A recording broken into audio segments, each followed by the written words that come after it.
Raideo. Riff on it a couple of times, but then I can usually see you kind of like, okay, now let's get back to the. It's like that all the time. It's like when we're teaching, it's like that. Yeah. I believe it. Yeah. Okay, here we are with two people who are about to retire. Woot, woot. Yay. Are you guys happy about that? Do we look happy? You look happier than ever. Light at the end of the tunnel, and it's not an oncoming train. Oh, thank goodness for that. So how do you know when it's your time? Because you guys are both retiring at the same time in the same year. Yeah, I kind of thought that I would go one more year, but you know what? I saw Lucy retiring, and Lucy says, "Why don't you retire with me?" And I said, "I'm on board." So you did communicate with each other about this? Yeah, well, we're friends outside of work, so yeah, we talk to each other quite a bit. Yeah. Any planned vacations together? We've taken planned vacations together. We're going to a friend of ours in the summertime. We go visit her place right on the beach in Seychelles. And we are going to Japan and Korea in 2026 on a cruise. And she's my roomie. Yeah, I've never been on a cruise before, so it'll be exciting. And you've never been to Japan before? I have not. Neither Or of us Korea. have. No, Right. no, Okay. neither. Because you guys have been quite a few places, just not much in Asia then yet?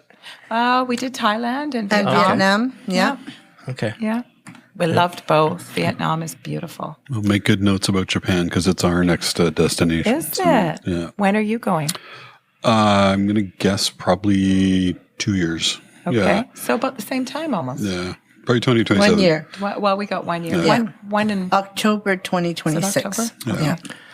Yeah, we're going in August to Wow. Japan and Singapore. Nice. The last time we went to Japan was before the pandemic in 2019.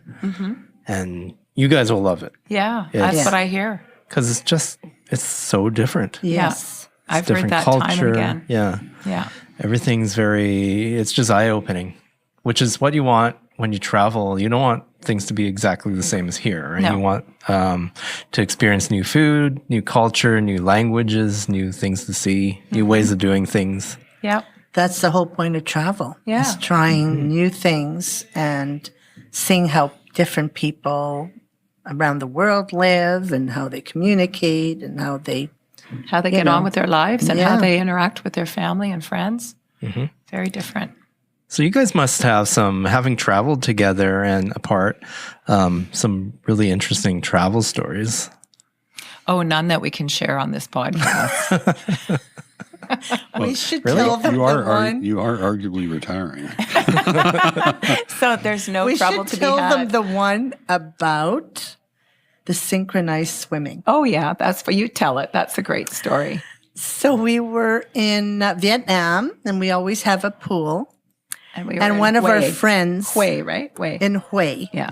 And one of our friends was always in the pool. So then I jumped in, and we were just floating on our backs. Okay. And then a third one jumped in, and all of a sudden there was like 5 of us, and we were like, our toes were together, and we were like, spread out. And then we separated, and then Danielle jumped in, and she came in right in the middle of it. And this lady, American lady, said, "Are you guys part of a synchronized team?"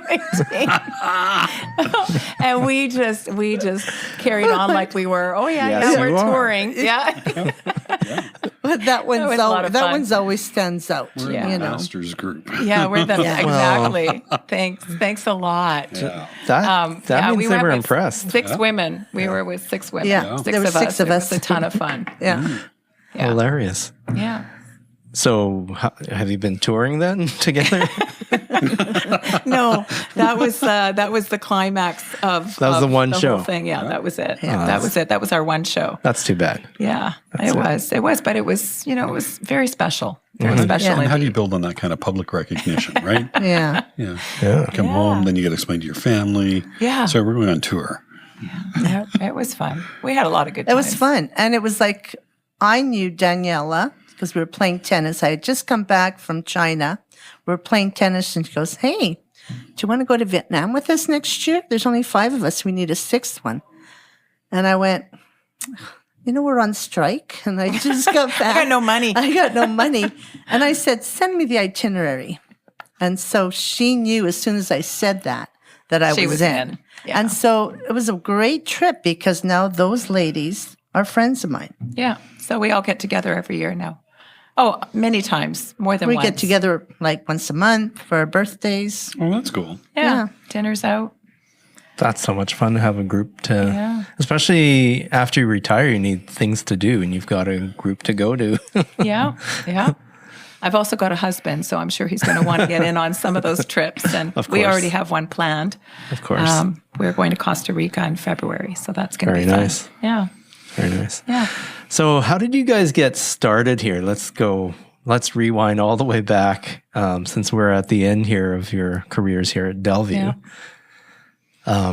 Lucy, when did you start at Delview and what was 20 years ago. Mm-hmm. And I came in to sub to TOC for 2 blocks of Spanish and 2 blocks of English. And this is when they introduced grade 11. Mm-hmm. And so they introduced Spanish.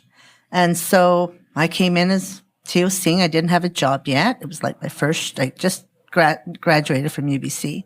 So I did that job and then it got posted.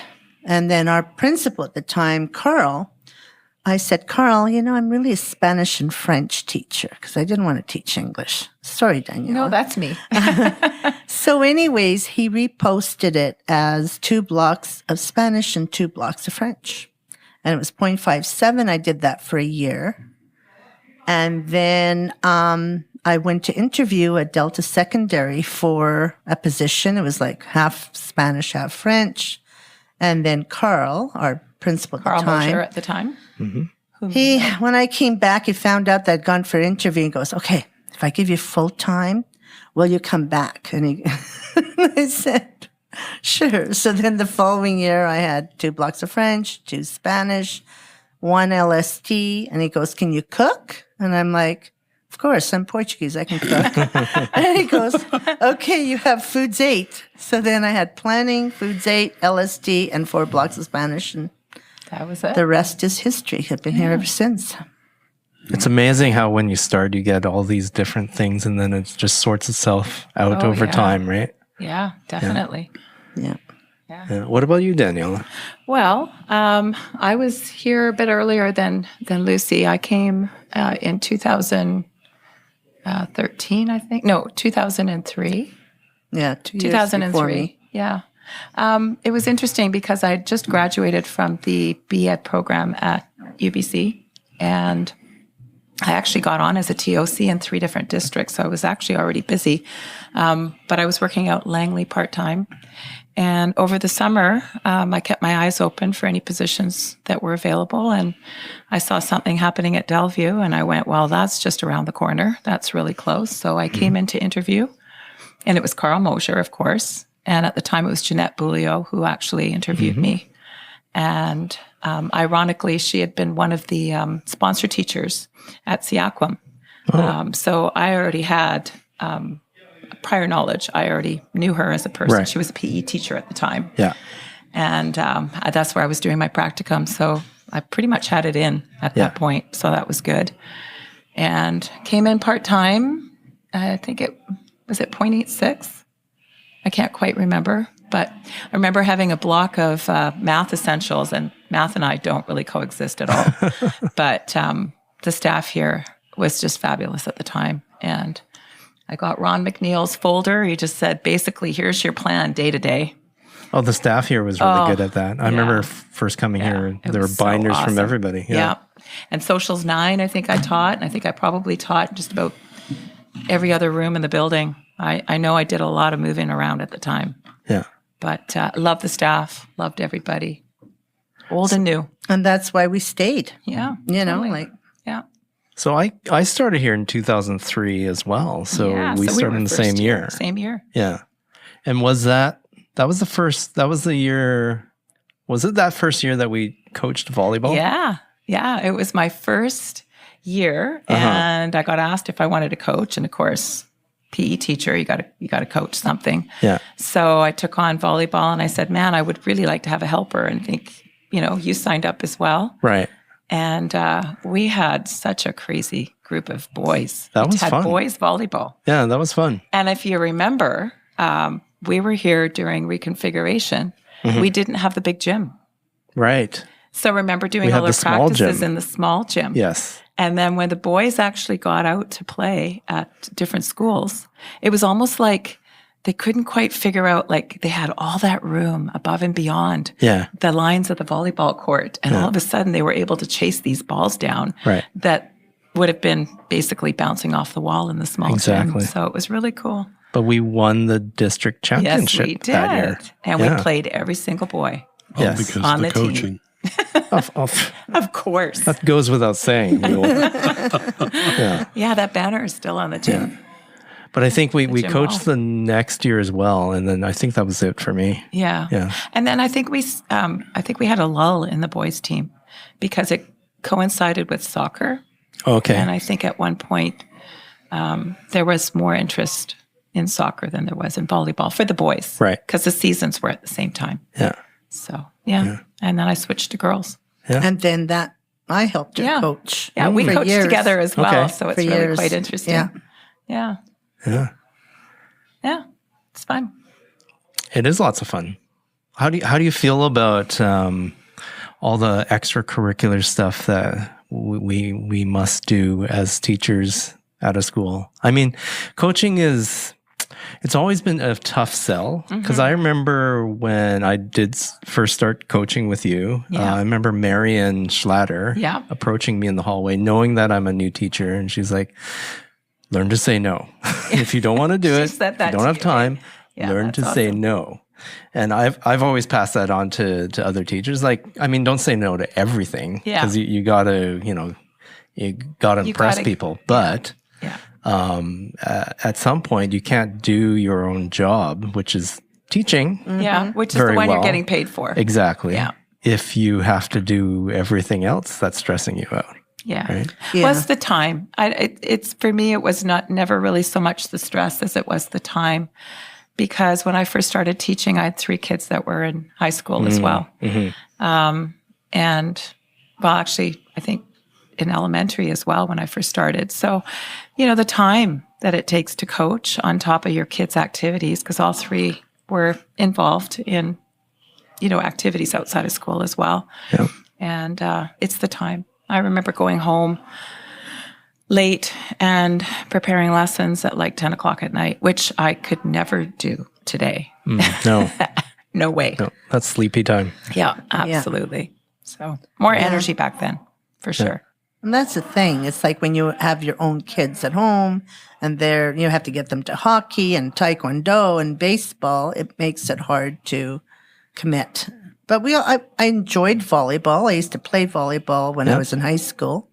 And plus I was doing it with, she's the experienced one, coach. Yeah. And so it was a short season, but it was like, 4 days a week and tournaments. Yeah, so it was, thank goodness it 2 was a short practices, season because 2 it's, practices, 2 games, pretty much. And sometimes we did tournament on a weekend. We always tried to get the girls into a tournament. I don't know if we ever did that with the boys.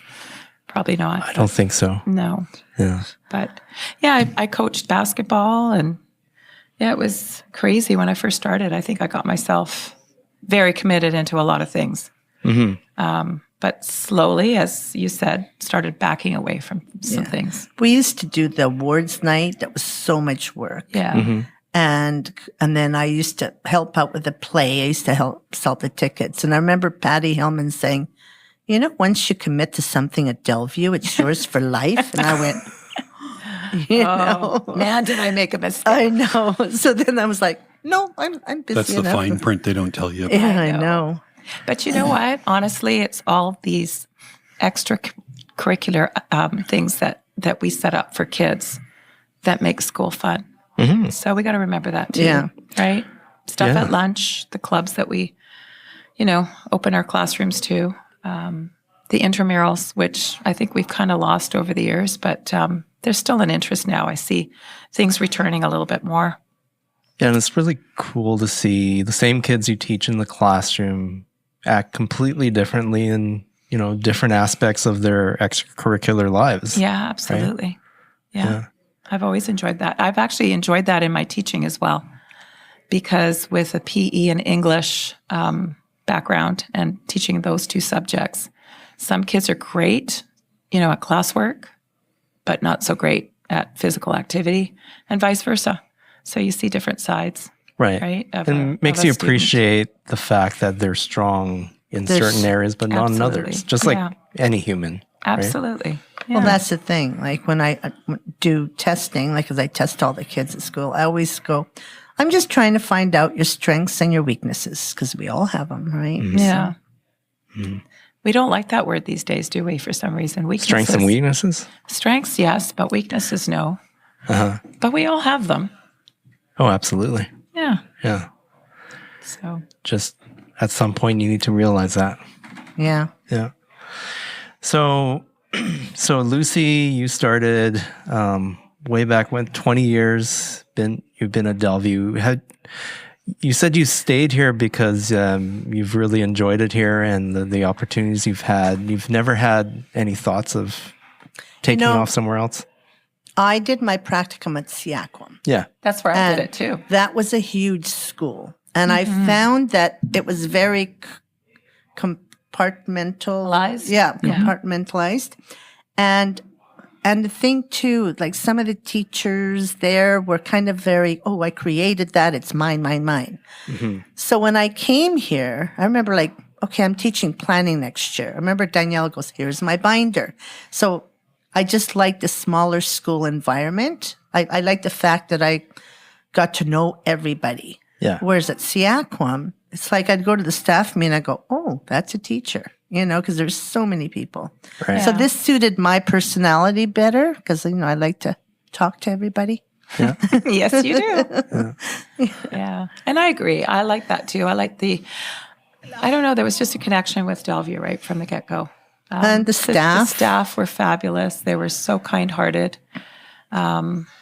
Like you said, just willing to give you all their stuff, which back then was, nothing like what we have now. Everything now is on our computers. Back then it was in binders and on, what are those things called that you wrote on?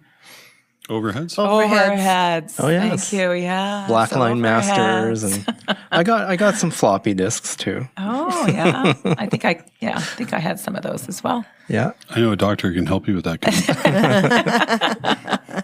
Nice. Oh, that's good. Yeah. So, over that time, what are some things that you guys have learned that you would say you would take with you into your retirement, or that you would maybe pass on to younger teachers? Well, you want to start? I would say to the younger teachers, take a sick day when you need to, because otherwise at the end, it's like I have 160 sick days I haven't used, right?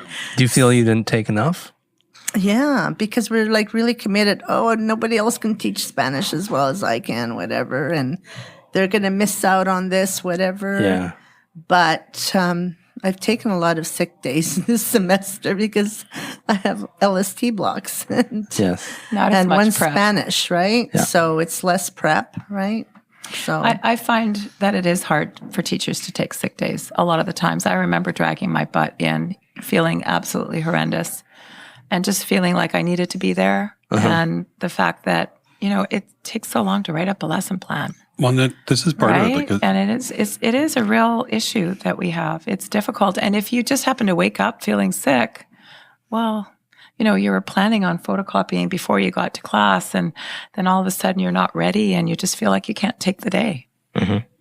It's unfortunate, really. Sorry, Yuill, you were saying? Yeah, no, I as a reasonably new teacher myself, that was my first, I think I've taken 4 days off in 7 years because you didn't have the lesson plans where you could just sort of plug and play and send it by electronic file. Here you go. And you feel that kind of pressure. You do. Then you see the kids who are gone all the time and you're just like, man, it's actually good advice. Yeah, it's true. I would also say to new teachers, to actually get out and like leave your classroom. I really sometimes find that people feel so comfortable in their classroom, or they feel overwhelmed and they feel that they need to get some work done at lunch. It's so important to take a break. It's just important to get out and actually talk to people your own age. I think you can get kind of sucked into a teenager's life, and we're beyond those years, so we also need to communicate with people that are more like us. Right. And I think that's one of the reasons why I started the potlucks, because some of the teachers said that was the one time a month that they actually came into the staff room. I remember Laura Leverdure. That was the one time she came out of her classroom, because I was just trying to create a community. And every time a new teacher came to school, I always explained potluck and whatever to them and encouraged them to participate and whatever, just because you feel part of the school then, or, you get to know your staff. Like, some teachers, like we have a few right now who never come out of their classroom at lunchtime. And so I don't know them, so. Yeah, get out, mingle. And it's nice to come to any sort of social things that we have going on as teachers as well. I know in the past, we always had ladies' trips, which were also a lot of fun. Yeah.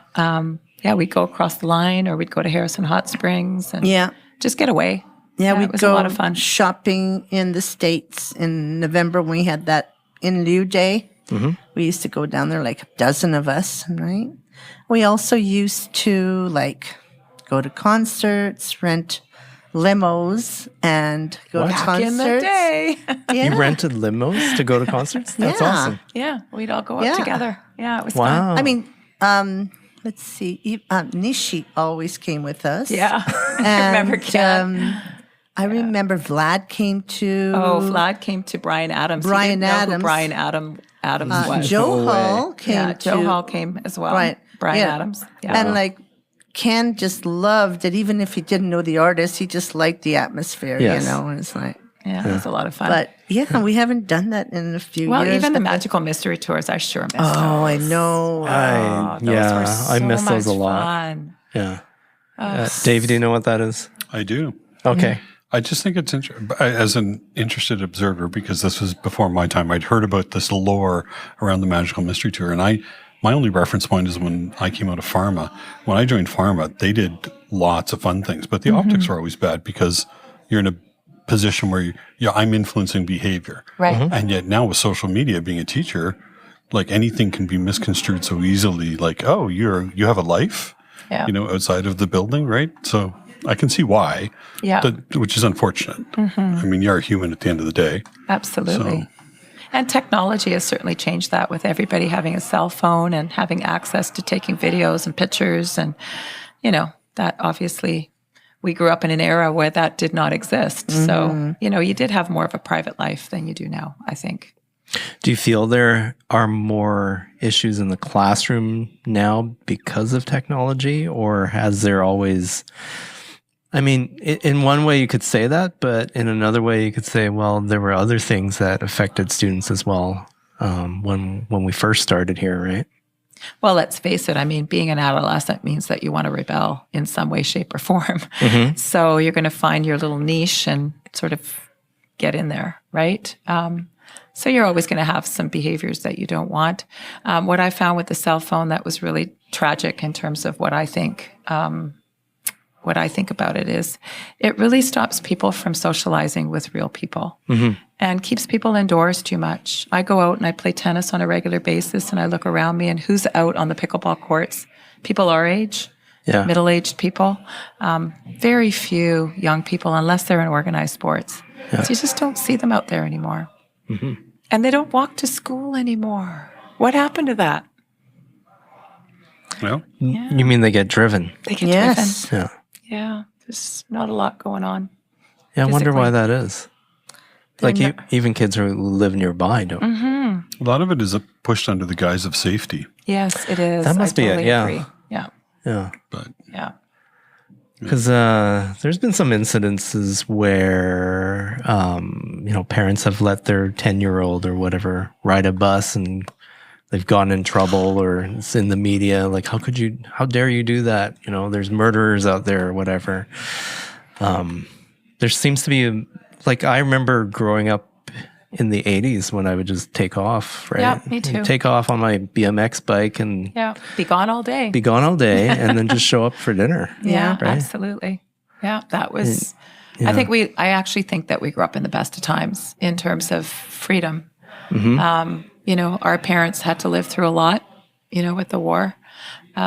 So we were the post-war generation and we got the best of everything as far as I'm concerned. Yeah. We got the most freedom. We weren't tied to computers or cell phones.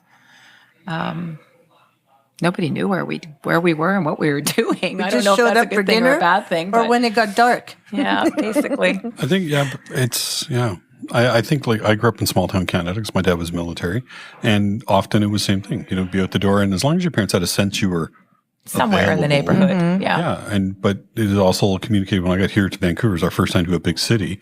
My parents were like, okay, if you're going out, their one was don't get into a car with somebody who's been drinking. And for heaven's sake, just if you're going to be home by 10, be home at 10. If not, let us know. Right. Absolutely. And as long as you kept them in the loop. But I was like free range. Free range. I raised myself. Yeah.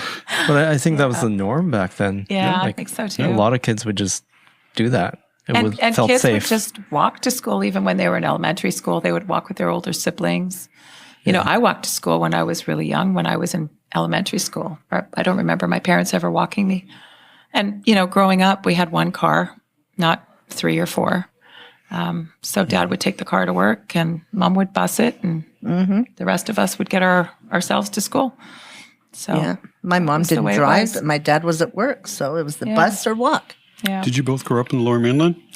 I grew up in Ontario until grade 5. Whereabouts in Ontario? Oh, gosh, we moved around quite a bit.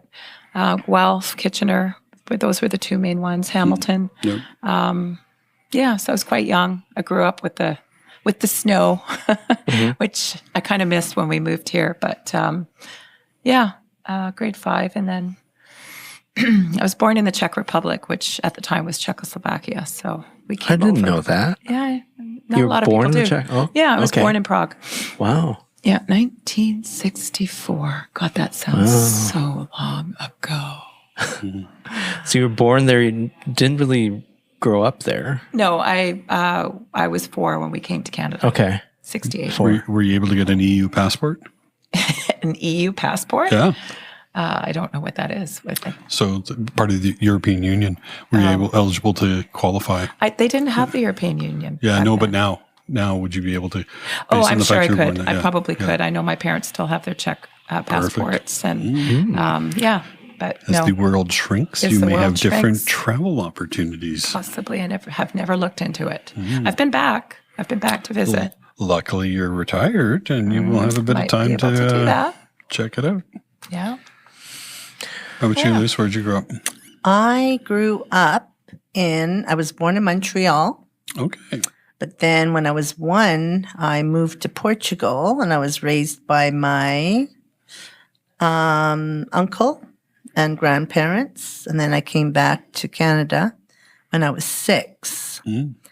We lived in Montreal for a couple of years until my dad got fed up with all the snow. And then we moved back.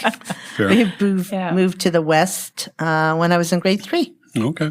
Yeah. I've been here ever since. Same. Since grade 5. And you've been to Portugal many times. Yeah. I still have not gone. Have you gone, Daniela? Portugal, yeah. Yeah. Yeah. Many With Lucy? years ago. No, I didn't know Lucy at the time. It was in the 80s. I was a free spirit back then. I went backpacking across Europe. Awesome. Yeah. Backpack, lived out of that for 4 months. It's a lot of fun. Yeah. Did you do other countries? Yeah. Portugal, Spain, Greece, Turkey. Turkey was fabulous. Yeah. France. I mean, pretty much all over. When were you there in the 80s? Like early 80s? Mid 80s. Would have been 87. Oh. Yeah. We were in the Middle East at the same time. Middle East. Yeah. Wow. That would have been very different. Yeah. My parents were in Damascus for my last part of my grad year. So, but yeah, no, I managed to get some time work, but Turkey is amazing. Yeah. Turkey was beautiful. It was really just becoming known. Yeah. there were a lot of Germans, but not very many other tourists there at the time. But it's grown so much since. It's really interesting. I was inspired to go to Turkey from who is now my sister-in-law, because she was there before I was. And she said, you got to go to Turkey. Turkey's fabulous. So, of course, we did. And then I raved about Turkey after I came back. And I have a girlfriend from college whose sister was traveling at the time. And she ended up going to Turkey, and she met her husband there. So it was pretty cool. Yeah. Good things. Yeah. So, like Turkey, I heard, I had a friend who said that Turkey was, having traveled to Turkey and Greece, Turkey was like the cheaper of the two. And this was, I think he was talking about the 70s though, where he went around Europe donating blood and getting money for that. What? And that funded his whole European Oh my goodness. trip. I do remember it being cheaper than Greece. Yes. The it story's was getting better. Yeah. but So yeah, he blood? would like drain his blood Oh, to get God. money in order to travel, which was interesting. Oh, wow. Yeah. Oh, that's weird. Maybe he had met vampires or something in Transylvania. That's I don't immediately know. where my brain went to. It's like, what's going on there? Transylvania, perhaps. But You could have given me about a day worth of guesses, and I would have never come up with donating blood to fund my travel. Yeah, apparently that's what he did, and that's what his friends did too. So Wow. never heard of that. I heard of people working at pensions and, hotels and whatnot, to sometimes restaurants, but never that. have you guys had any travel disasters? Coming back from the Dominican Republic was hell. How so? God, it was horrible. Coming back. Coming back, we went through Miami, and our flight, we weren't supposed to touch down. Like, we weren't supposed to touch our bags. We were supposed to be able to just, our bags were supposed to get checked Right. straight through, because we were flying to Seattle. And we ended up having to go through customs for whatever reason. And that delayed our flight. Yeah. And there were a bunch of us. And because there were a bunch of us, they had to hold the plane. Right. And so they held the plane. And of course, we get on the plane. We had no chance to get any food or anything, because they were just rushing us through the airport. Yeah. And of course, everybody's scowling at you because they've been waiting for you to arrive. But there's like over And 20 you're of already you. there. Yeah, there were a lot. Yeah. And we get on the plane. And because we were late departure, we probably circled the Seattle airport for another 2 hours before we touched down. There was no food left on the plane. We were starving. And then on top of that, they lost our bags. Yeah. Of course. Right. So we were lucky enough that we, at the time when we drove to Seattle, you were able to park your car there, right, at the hotel that you stayed at. And you could either stay the night on the way to Seattle or on your way coming back, whatever. We had chosen. We'd park our car, and then we just would spend the night on the way back and then drive back the next day. That was when it was cheaper to fly through the States. Yes. Yeah. Well, coming back after having lost luggage, it snowed. This was during spring break, and it snowed, and we had no clothes.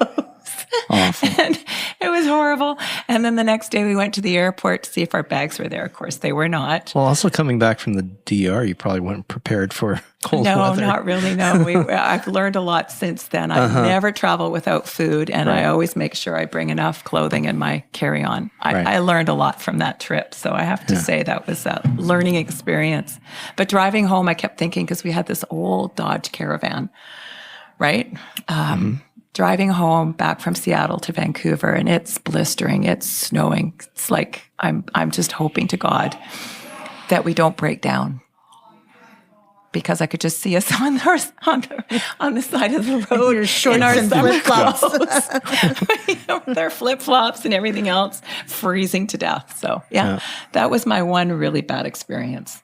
I learned a lot, though. Like I said, I haven't had any bad experiences. Knock on Knock wood. on wood. knock on wood. You knock on know, your head. it's Yeah. yeah. I lost my luggage. I don't know, maybe like 34 years ago when I went to New Zealand, and my luggage was misplaced. So I got it a week later, And because of that experience, I always travel with like mini, like lotions and everything shampoos. that I you always need. do a change of clothes or two. I always take emergency things in my backpack just in case. So heads up, travelers. And it's never happened in 30 years. Yep. But that one experience kind of makes you think, okay, well, if it ever happens again, I need to be prepared. Totally. There's no such thing as over prepared. That's right. No. Fail to plan to fail. Yeah. Yeah. Yeah. Yeah, I find that most of my travel disasters have to do with airlines. And when you mentioned having to leave customs and Yeah. right, as soon as like I don't understand where you guys sent in the wrong direction or something like that. Because if you leave customs, then obviously you have to check in again. Again, you have to check your bag. Like you have to pick up your bags from the carousel, and then you have to go through customs again. Yeah, exactly. But I know that our friend who was a travel agent at the time, it's the lady that we still travel with, checked to make sure that we weren't going to have to go through customs, and that's what I mean by touch our bags. Yeah. And they told, oh no, you won't have to do that. It's you're fine with with your connection. It's going to be fine. It's a viable connection. And no, it wasn't. Somebody messed up. Yeah, somebody messed up. Yeah. I remember when we landed in San Francisco from Hawaii, and we landed there and we still didn't have a boarding pass for a connector, which was a clue. And I was like, what is going on? How come I don't have this boarding pass? So we landed and then talked to everybody who was at the airport, who said, no, you have to go this way. I'm like, why are we leaving? I don't understand. Like the whole time I was like trying to get answers. Like, why don't I have a boarding pass? In the end, it turned out that, I don't know, it was a computer glitch or probably more likely a human glitch where they canceled our connector. Oh no. They decided to cancel and give it to somebody else. I'm like, what?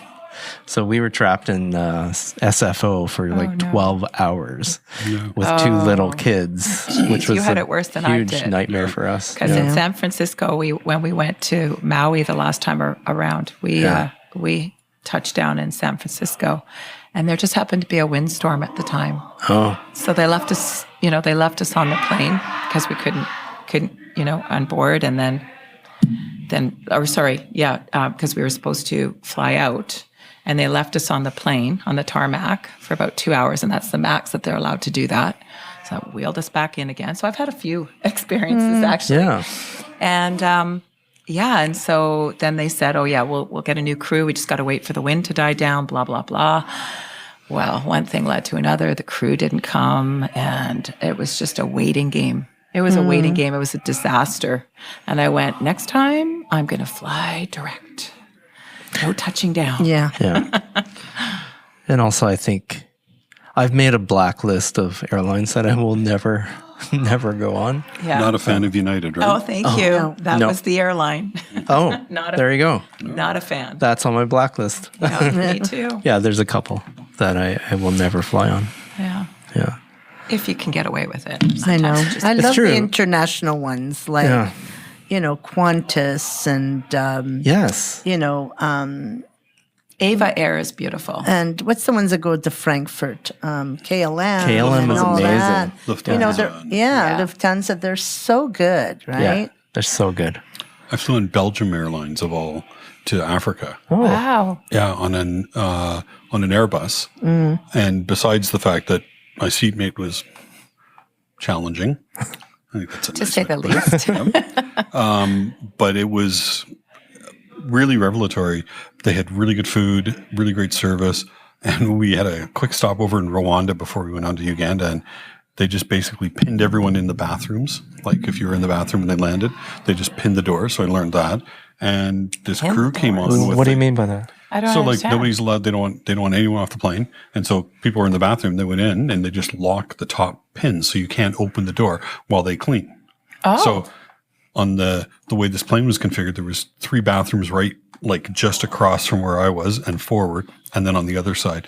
And they just went, so they came on, they just said, oh, we're going to have a cleaning crew. If everyone can please stay seated, that'd be great. And as they walked down, somebody just popped all these pins to lock the door. So you, from inside, if you were locked in the bathroom, you couldn't get out. You had to wait until they let you out. It was the strangest thing. But my favorite, though, was the lady beside me who was rather testy. They brought this, like, basically cordless, this guy who had to carry like about 600 feet of extension cord, and somebody with a canister vacuum, and like he literally vacuumed around this lady who was out to the world.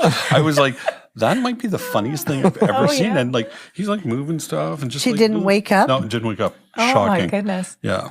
Yeah. We didn't get off on the right foot. So it was funny. Yeah. She must have taken something, a gravel or something. Yeah. Conked right out. Yeah. Well, I can sleep anytime a vehicle's moving. I fall asleep. Lucky one. I did that Yeah, once. I have no problem. I was in Brazil and we were just touching down. We were going into the Amazon and we weren't getting off the flight, but it was touching down to others. And I was so tired, I slept through the whole thing. Oh. You know, it's like- I don't usually sleep on planes, but I can sleep in a car. The car lulls me to sleep, especially when I take out my book and I start to read, and then it's like my head bobbing. Yeah. The English patient. That puts me to sleep. Yeah, I know. Seinfeld. Oh, that's right. Yeah, Seinfeld episode. Yeah. Yeah, so many years of teaching. You guys have been here at Delview. You've been treasured members of our staff. Oh, Thank you. It's been really great working with both of you over those years. You too. It's so weird that we have to say goodbye for now. Yeah. Not forever. Not forever, but come back. but you guys are, I mean, it's exciting as well because you're moving on to hopefully lots of travel and lots of fun times and family. Gives us hope. Yes. Yeah, I'm looking forward to both family, spending time with my little granddaughters because they are so cute, and being able to travel and just not traveling during spring break. I know. Probably Or never summer. again. Yeah. It's Yeah. like, So I'm looking forward to that. yeah. I mean, my first trip as a retiree will be September 7th. I'm going to Croatia Yeah. and Greece, right? It's like, Nice. you know. Do you guys have any, besides traveling, and I guess you guys play pickleball as well? We play We tennis. play tennis. Tennis? We Yeah, haven't I quite belong- made the switch yet. Yeah, I Okay. belong to the Sunshine Hills Tennis Club I see. in Delta. Yeah. So I play. I joined 2 years ago because that's what I wanted to do. Like, I started looking at things that I want to do when I retire. Yeah. So Yeah. It's a good started summer with- Is activity. that part of your retirement planning? Just to think Yes. of, okay, these are the things I need to do? Because you can't do nothing. no. I don't think they're. I'm looking forward to not having to rush Yeah. through doing things. But I think I have enough things that I enjoy doing that will keep me busy. And you know what? If I get really, really grumpy, like come November, I think I'll just book a trip somewhere. That's where my hope is, anyways. We'll see what happens. Any thoughts of like TOCing like Bennett has been doing? Oh yeah, Yeah? Yeah, Yeah, we're for sure. applying. Yeah? yeah. So when we're not playing tennis, kayaking, hiking, Oh, that's all summer stuff, golf. anyways, Yeah. right? Yeah. Then- I keep really busy in the summer. That's never been an issue. It's once the rains start hitting and the days get shorter, and then you kind of get into that funk a little bit. yeah. But hope to do a bit more skiing because I don't get to do that. Just don't make time for it in the wintertime. So hopefully do that. Spend a bit more time doing that. So that'll be good. Awesome. Yeah. Well, it's been good talking to both of you. It's been a long road, but I guess we have to say goodbye at some point. And when you guys talk about retirement, I'm thinking about my own, which is not for some time. Oh. But I always wondered what it's like because I cannot imagine myself retiring at this point, right? But one day I will. One day. And you know what? When you know, you know. Yeah. Well, how did you know? What was the feeling? You know what? Honestly, my husband retired 2 years ago. Yeah. And his is a forced retirement because he's a firefighter, or he was a firefighter. So they automatically retire at 60 unless you find an office job somewhere. And so it's just kind of been the waiting game, really, because I want to be able to travel with him. But because I'm on a schedule as a teacher, we have to take our holidays at spring break, and we do our annual big white ski. But it'll be nice to be a little bit more flexible. And the more I thought about it, I thought I was going to have to wait until, 61. But I just went, I don't think I can wait till 61. And I did the math, and there's really no difference at all. Yeah. It's so minimal. And, being able to make a bit more money as a TOC to sort of cover anything that we want to do is icing on the cake, really. Mm-hmm. Yeah. So because I remember many years ago when many of our colleagues retired, there wasn't the same call for TOCs at the time. Teachers are now at a shortage, and that's there's demand now, so it's a good time. Yeah. So it's a good time to be able to do that, make a little extra money, but not have all of that work that we put into our lessons and our marking and our report cards and everything else that we do. So Same with you, Lucy? Well, I started my career a little later because I stayed home with my kids when they were young, right? And so did I. And I was an EA for like 4 years until I already had my Bachelor of Arts in French. So everybody goes, you should go back and do your teaching. So I finally did. And so basically it's like, well, in 20 years, I'm going to retire anyways, right? So the magic number was always 20. And I mean, to tell you the truth, I'm ready. I mean, I love teaching. And especially Spanish. I was just talking to Cal's daughter today, who's in my Spanish class, and she went to Mexico. And she said she was able to have a conversation in Spanish and ask for things in Spanish and talk to the Uber driver. And that, I love that, and so she goes, I'm taking university, cool. Which is kind of sad that it's not offered next year, Spanish, right? Yeah. But, and people I might have a little Spanish club when I retire because keep it up. All these ladies that I meet through like the tennis club, they're going, I want to learn Spanish. So I thought, maybe once a week we can do like Spanish conversation. I took Spanish in grade 11 in high school, and I loved it. Yeah. I needed a change from French, and it was lovely. Yeah. Yeah. Yeah, languages, especially if you travel a lot, it's just so useful. Oh, I know. Right? Yeah. Even if you learn a little bit of each language, you kind of get an idea because some of them are related, and at least you can make out what people are trying to say or what signs are saying. Yeah. Yeah. Yeah. It really helps. Yeah. Yeah. And it's fun. And you know what? It'll be nice. I love the teaching part, but I don't like all the other stuff. Like report cards and interns and all that stuff. It's just so much work. Right? I think everybody can relate, right? Yeah. Absolutely. Yeah. I think we would all say that being able to teach, if it just was there and we didn't have to, enter our marks and do all that kind of stuff would be it's the administrative paperwork stuff. I know. Yeah. So. Yeah. All right. We've taken enough of your time. You need to get going and start making your retirement plans now. All right. Well, thank you so much. It was so much fun. Yeah. Thanks so much. It's been awesome, and we're really gonna miss you. We really are. We're gonna miss you guys as well. Believe me. Yeah. Once a Raider. Always a Raider. Thank you. Thanks, guys.